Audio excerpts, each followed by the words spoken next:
কিছু কয়েকটা মহিলা ছিল যে পুলিশের সাথে এসে সামনে এসে আমাদেরকে ইট নিক্ষেপ করতেছিল। এদের তো জুলাইকে ধারণ করার কোনো চিন্তাভাবনা ছিল না। এর স্মৃতি যদি আমি মনে করি তো এখনও আমাদেরকে খুব কষ্ট দেয়। জুলাইয়ের যে স্মৃতিগুলো ছিল তার মধ্যে অন্যতম এক দিনের কথা আমি আপনাদেরকে বলি। সেই দিন ছিল হচ্ছে 18ই জুলাই বিকাল 4টার দিকে। আমি আর আমার রুমমেটটা সবাই মিলে বাসা থেকে বের হয়েছি। বের হওয়ার পরে মিরপুর 10 নম্বরে আমরা আন্দোলন করতে গিয়েছিলাম। আন্দোলন করার সময় আমরা খাবার, পানি, বিস্কুট এগুলো নিয়ে গেছিলাম। যাওয়ার পরে সেখানে পুলিশ আর ছাত্রলীগের বা আওয়ামী লীগের যে কর্মী বা যারা ছিল তারা আমাদেরকে ইট পাটকেল নিক্ষেপ করছিল পুলিশের সাথে থেকে।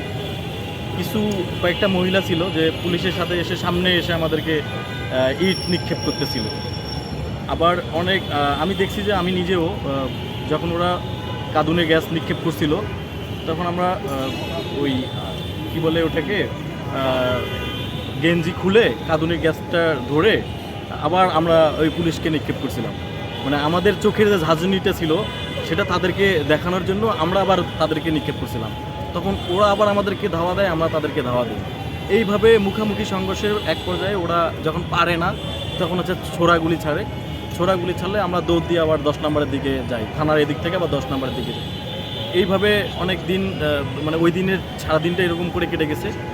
ঠিক ওই সময়ে আমি যখন সামনের সারিতে ছিলাম, সামনের সারিতে মানে ইট দিয়ে আমি তাদেরকে প্রতিহত করার চেষ্টা করতেছিলাম।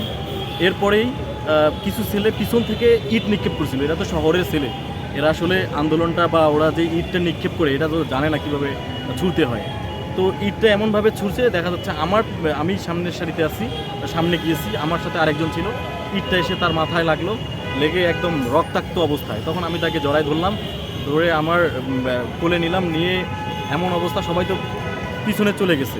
আমি দেখি যে আমি আর সামনে ওই ছেলে, আর আমার 20 থেকে 25 হাত দূরে পুলিশ আর আওয়ামী লীগের কর্মী। তারপরে আর একজনকে সাথে নিয়ে ওকে ঘাড়ে নিয়েই আমরা দৌড় দিচ্ছি। আপনার এই ভিডিওটা দেখছেন, হয়তো ভালো করেই দেখছেন। তো দৌড় দেওয়ার পরে ওর যে রক্ত মাখা শরীর, ওর যে শরীর আমার শরীরের সাথে মিশে গিয়ে সম্পূর্ণ রক্ততে আমার শরীর শেষ হয়ে গেল। পরে আমি কান্না করা শুরু করলাম। মানে এগুলো তো আমরা কখনো অভ্যস্ত ছিলাম না। আর রক্ত এমন একটা জিনিস দেখেই চোখের মধ্যে একটা ভীতি সৃষ্টি হয়। তো এরপরেও আমরা যুদ্ধ চালিয়ে গেছি, তাদের সাথে সংগ্রামটা চালিয়ে গেছি।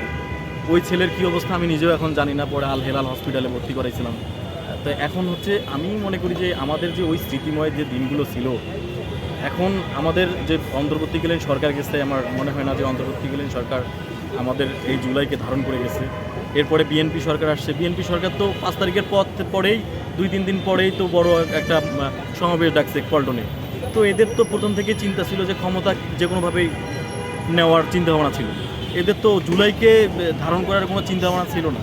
আমরা তাদের কাছ থেকে যদি এখন জুলাইয়ের চেতনা তাদের কাছ থেকে চাই, এটা আমাদের কাছে বোকামি হবে। আমাদের কাছে বোকামি এই কারণেই হবে যে আমরা যদি তাদের কাছ থেকে চাওয়া চেয়ে আমাদের ইন্টারিম সরকারের কাছে চাওয়া উচিত ছিল। ইন্টারিম সরকার মনে হয় না আমাদেরকে কোনো কিছু করে গেছে। এই যে 5 তারিখের